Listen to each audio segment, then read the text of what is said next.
Hoy Cuba no ha habido una hambruna gracias a las iglesias evangélicas y a la iglesia católica. O sea, los cristianos en sentido general, esa gran familia somos los cristianos en sentido general. Y esto algún día se contará porque hay muchos silencios, hay muchos anonimatos, hay personas que prefieren hacer las cosas porque sí, por caridad cristiana, por un amor, por una convicción profunda y no por las cámaras, pero definitivamente la iglesia ha tenido un impacto y va a seguirlo teniendo en esa Cuba futura, lo sé.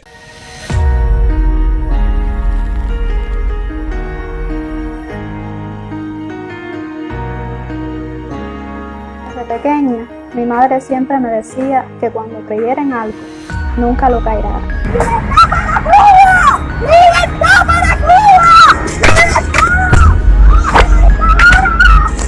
Cuba! Sin saberlo, mi madre estaba preparando a una disidente.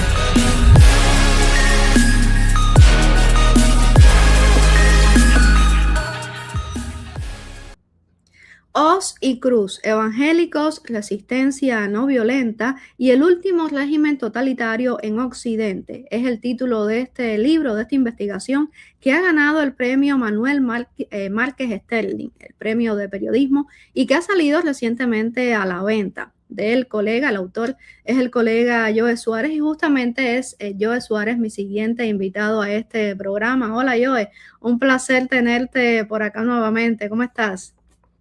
Hola Camila, muy bien. Muchas gracias por invitarme a este espacio que es muy seguido. Gracias, Joe. Bueno, cuéntame de este libro, de esta investigación. Ha sido el ganador este libro de la primera edición del Premio de Periodismo Manuel Márquez Sterling, según tengo entendido.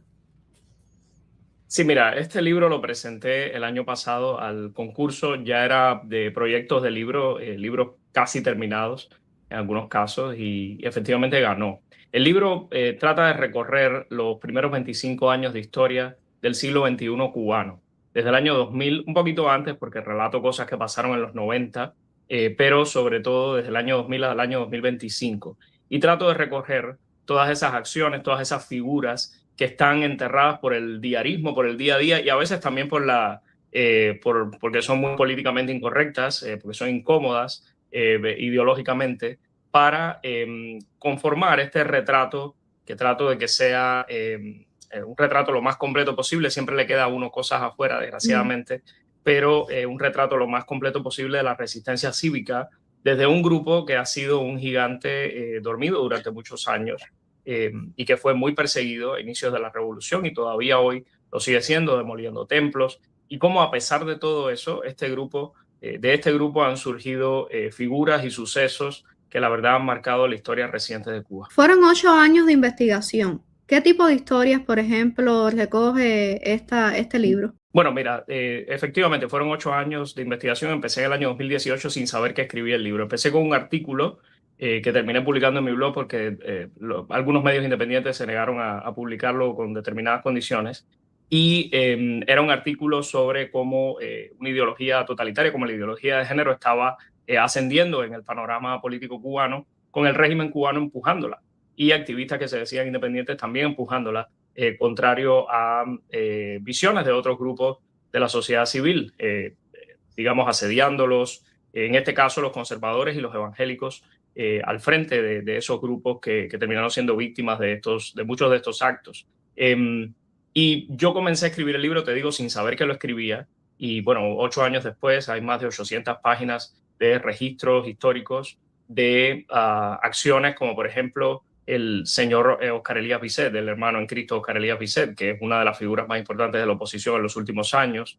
Ahí hay un perfil sobre él. El Instituto Patmos también, que vela por todo lo que es la libertad religiosa en Cuba, y que ha estado haciendo la lista de los regulados. Es la institución que ha denunciado eso, yo creo que con más fuerza desde dentro de Cuba, y es un grupo que fue también fundado por evangélicos.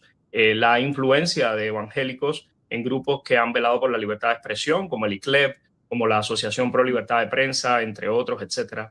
Y llega hasta el día de hoy, bueno, con acciones durante lo que yo he llamado el mover cívico evangélico, que es los años que van de 2018 a 2022, sobre todo, en el cual los evangélicos han tenido un protagonismo oponiéndose a políticas del Estado comunista, como por ejemplo la Constitución de 2019, que se impuso en 2019, el Código de Familia, que se impuso en 2022. En ambos casos, tratando de poner al frente la libertad religiosa, que es para todos, no solo para los religiosos, y también protegiendo el derecho de los padres a elegir la educación que será a sus hijos, algo que está en la Declaración de Derechos Humanos, incluida la libertad de expresión, la libertad de asociación, la libertad de todas estas cosas que han defendido los cristianos están ahí en ese grupo, en ese libro, y que han sido, bueno, vanguardia en algún punto, sobre todo en ese periodo del mover cívico evangélico entre 2018 y 2022 de la sociedad civil,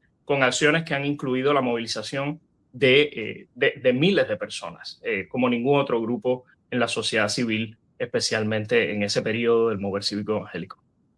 Y que son historias que pocas veces son reportadas por la prensa, que es la prensa independiente, que es, digamos, la que en los últimos años ha contado la realidad cubana fuera del control estatal. Yo recuerdo cuando el tema del Código de la Familia, que fue muy intenso el debate, porque ya estaba más, el tema de las redes sociales estaba más generalizado, a diferencia de cuando el debate por la Constitución de 2019, y que hubo, protagonizaron un movimiento fuerte en contra de este Código de la Familia, llegando a reunir incluso muchísimas firmas antes, incluso del Código de la Familia, contra esta resolución del Ministerio de Educación que imponía la educación con enfoque de género.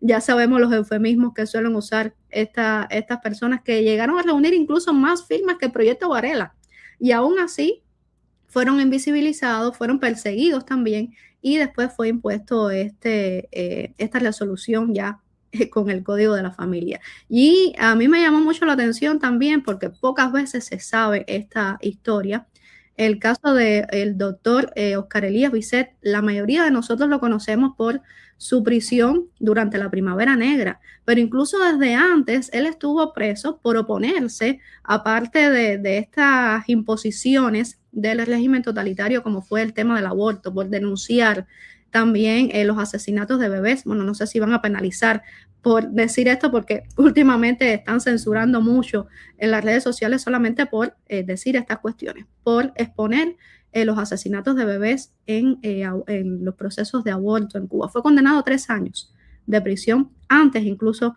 de esta prisión durante la Primavera Negra. Supongo yo que reúnas otras historias evangélicos, por ejemplo, que han salido en los últimos tiempos. Está Ana Benzi, por ejemplo, los muchachos del Cuartico, que han tomado protagonismo también en los últimos tiempos. Sí, efectivamente, el libro trata de llegar hasta el año 2025, todavía siguen pasando cosas, es difícil escribir cosas cuando van sobre la marcha, ¿no? Construyendo el puente mientras vas cruzando el río, es difícil hacer eso, pero es un intento de que no quedara, al menos sin mencionar, ningún evento, ningún suceso, ninguna persona fuera. También incluí, por supuesto, a este grupo de valientes jóvenes que están cambiando la cultura cubana, están dando una batalla tremenda desde las redes sociales, y hoy son, posiblemente, conforman un bloque que es el de las voces políticas independientes dentro de la isla con mayor cantidad de alcance, con mayor cantidad de seguidores, con mayor alcance, incluso mediático, dentro y fuera del país. Que esto es raro porque, como tú decías, los evangélicos no han disfrutado de ese apoyo mediático, al menos desde el ámbito, por supuesto, los medios oficiales los denostan, y eso yo creo que es igual para todos, pero en el ámbito independiente, desgraciadamente, han sido o satanizados o invisibilizados, y de eso también habla el libro. El libro también hace una crítica que creo que es constructiva y creo que es sana hacerla para que no se repita, de cómo el movimiento cívico más importante entre 2018 y 2022, por la cantidad de personas que involucró en la resistencia cívica. Tú decías de las firmas, 180,000 firmas en el año 2019 contra la Constitución, y 140,000 en medio de la pandemia contra el Código de Familia. Firmas de puño y letra, no firmas digitales, firmas de puño y letra, y efectivamente, como tú dices, superaron al proyecto Varela. Sin embargo, eso te reto a que hoy entres a Google, no lo vas a ver reportado por ningún medio como una victoria a la sociedad civil, lo cual es una movilización. Bueno, si ya luego a usted le gusta o no, por qué se pronunciaron, eso es otra cuestión. Pero también estas recogidas de firmas que han sido de las acciones más que ha involucrado a más cubanos, acciones cívicas, pacíficas, que ha involucrado a más cubanos contra políticas del régimen, se hablaba de temas, sí, de la aprehensión de lo moral, en la defensa de instituciones como la familia y el matrimonio, que son instituciones paraestatales y el régimen preestatales, y el régimen no debería, ningún Estado debería estar tonteando con ellas. Pero además se defendía la libertad de asociación, la libertad de religión, el derecho de los padres a elegir la educación de sus hijos. Incluso en 2022 llegaron en el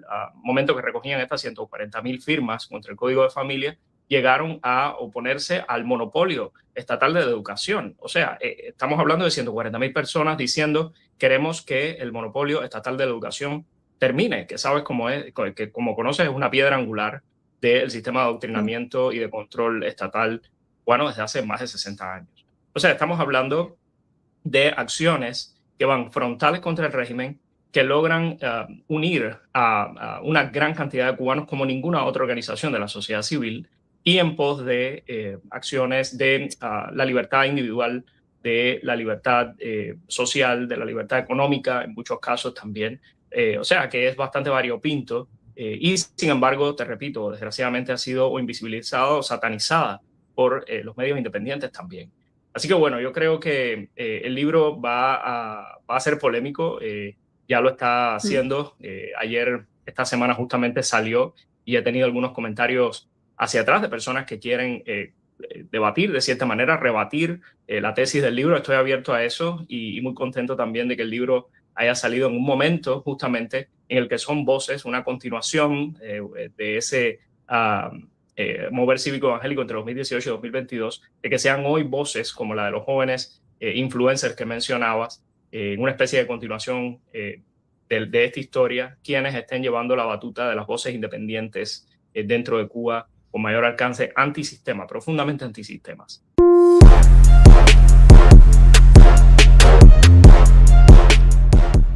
Yo, después de décadas de hostigamiento, de represión contra todos los grupos religiosos por parte del sistema totalitario cubano, de las instituciones de la sociedad civil, por supuesto, también se incluyen dentro de toda esta represión por parte de la dictadura cubana. ¿Crees que se trata de un despertar de estos movimientos? ¿Qué papel crees que jueguen en este caso las instituciones evangélicas, las iglesias evangélicas también, en un proceso de transición y en la reconstrucción de Cuba? Bueno, son dos preguntas muy interesantes. Quiero abordar las dos, entonces voy a empezar por la primera. Lo primero que me dices es que han estado dormidos. Mira, si han despertado, ¿no? De manera que podríamos inferir que han estado dormidos. Mira, yo creo que la sociedad civil en sentido general en Cuba ha sido la participación mucho más dinamizada a partir de 2018. ¿Por qué? Porque confluyen varias cosas. Primero, la gente empezó a viajar. Fin de la Carta Blanca en 2013. Eso, la gente empezó a viajar y como Marco Polos traían las historias de prosperidad en países de aquí de la región. No tenían que irse a Europa Occidental, no tenían que irse a Estados Unidos o Canadá. En Panamá había un metro, no conocieron colas, ni siquiera en Haití. Dios mío, cuando Haití, antes de las pandillas tomaran ese país, la gente viajaba. En Guyana, o sea, países de acá, de la región. O sea, eso en primer lugar, yo creo, influyó mucho en un despertar en sentido general de la sociedad civil del cubano promedio. En segundo lugar está el acceso a Internet, las redes sociales, que es ese espacio donde te puedes organizar, expresar con más o menos libertad, porque sabemos que también hay cortapisas allí por parte de las grandes, de lo que le llaman Big Tech, las grandes tecnológicas, pero definitivamente puedes hacer cosas allí que no puedes hacer en el espacio real, vamos a decirlo así, que está atenazado por la legalidad revolucionaria, por la legalidad socialista durante las últimas 6 décadas. Y en otra visión también podríamos decir que en 2018 el régimen, en este afán de dársela como más reformista que nadie, empezó a decir, bueno, hablen, y empezó a incitar a la gente a que hablara. Y la gente habló. Claramente ellos no querían oír, era sencillamente para darse un lavado de rostro, pero la gente empezó a hablar sobre la Constitución, que ustedes no creen. Y la gente empezó a hablar, algunos empezaron a hacerle el coro al régimen, todo está bien, la Constitución nos gusta, ese mamotreto que trata de atornillarlos al poder nos parece bien, pero muchas otras partes de la sociedad civil, como los evangélicos, que han sido muy militantes en contra del régimen, con figuras, ya te digo, como Carolina Bisset, como Nancy Alfaya, como Jorge Olivera, como Sara Marta Fonseca, algunas de las fundadoras de la Dama de Blanco. O sea, te estoy hablando de inicios de los años 2000 en este sentido, y que todavía hoy sigue siendo muy militante en contra del régimen. Lo vemos en las redes, en esta nueva generación de cristianos. Pues ese grupo también empezó a hablar. Y de hecho, este grupo de jóvenes evangélicos que están expresándose hoy son el resultado directo de ese periodo, 2018-2022, cuando vieron a sus pastores, a sus líderes, a sus padres espirituales hablando en contra de políticas del régimen, dando razones, dando argumentos, no con la emoción, no con no sencillamente con argumentos que salen de la pasión, sino también con la razón y con argumentos filosóficos, teológicos, psicológicos, de todo orden, de las ciencias sociales, etcétera. Entonces yo diría que ha sido muy interesante lo que ha pasado, y en ese sentido, en el año 2026 en que estamos hoy, podríamos decir que se avisora un gran protagonismo de esta comunidad también en el futuro de Cuba. O sea, como militantes políticos, vamos a decir así, también de organizaciones que son conservadoras, que no se ven en esos eventos, que no se ven representadas todavía en esos eventos que se hacen un día sí y otro también. Todavía no. Es increíble cómo toma tiempo para algunas personas salir de ese cajón mental que es, bueno, los conservadores no existen, los conservadores no vale la pena tenerlos en el futuro de Cuba, serán, porque no hay una representación en ninguno de los eventos, o en la mayoría de los eventos que vemos que se dan en la comunidad exiliada, en el exilio. Sobre todo acá en Estados Unidos no, porque hay menos, porque hay grupos que llevan años, décadas, muy valientemente, desde Miami, como ese enclave de patriotismo para la Cuba futura y para la Cuba presente. Pero en otros lugares la verdad es que cuesta mucho, o sea, es doloroso notar cómo esa ausencia está. Sin embargo, esos grupos siguen haciendo cosas. Hoy Cuba no ha habido una hambruna gracias a las iglesias evangélicas y a la iglesia católica. O sea, los cristianos en sentido general, esa gran familia somos los cristianos en sentido general. Y esto algún día se contará porque hay muchos silencios, hay muchos anonimatos, hay personas que prefieren hacer las cosas porque sí, por caridad cristiana, por un amor, por una convicción profunda y no por las cámaras, pero definitivamente la iglesia ha tenido un impacto y va a seguirlo teniendo en esa Cuba futura, lo sé. Solo un apunte antes de darte la palabra de nuevo.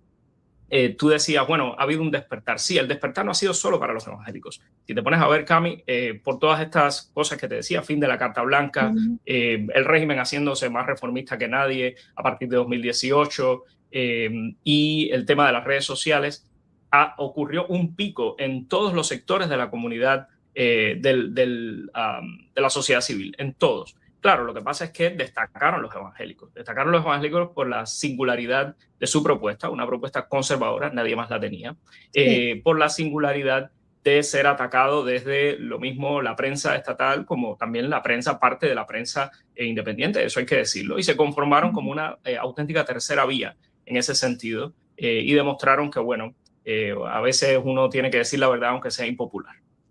Sí, no, estaba pensando también otros grupos, por ejemplo, que también han protagonizado confrontaciones con el Estado, los masones, que hemos estado reportando acá toda esa protesta, que ellos trataron en un momento determinado como respaldo, tratar de no mostrarlo como que no, esto es en defensa de nuestros derechos al interior de la institución. Pero al final era una lucha frontal contra el aparato de seguridad del Estado que intentaba imponerse dentro de la institución y vencieron. No creyeron que lo lograrían, pero vencieron. Además, también es importante destacar la propuesta como tal de un programa de ideas específicas ya con más proyección social, si viene de los grupos evangélicos como estabas citando. Esto de los masones ya es otro tema de la lucha que ellos protagonizaron también contra el aparato de seguridad, contra el sistema totalitario cubano, que durante décadas, desde el mismo 1959, penetró todas las instituciones de la sociedad civil y atacó todas estas instituciones que de alguna manera daban libertades a los ciudadanos. Atacaron, por supuesto, todo lo que fuera o diera a los cubanos ciertas libertades. Yo, muchas gracias, espero en algún momento poder tener el libro. Sé que ya está disponible en Amazon para todas aquellas personas que quieran comprarlo. Se llama así, Hoz y Cruz, Evangélicos y Resistencia No Violenta y el último régimen totalitario en Occidente. Una perspectiva, según ha dicho su autor, contrarrevolucionaria, libertaria y conservadora. Interesantísimo, debe estar. Yo, muchísimas gracias. No sé si quieras añadir algo para finalizar. Camila, te agradezco de nuevo el tiempo, siempre un placer estar acá y bueno, invito a todos a tener el libro en sus manos. Por supuesto que te haré llegar uno lo antes posible. Gracias, yo te mando un abrazo.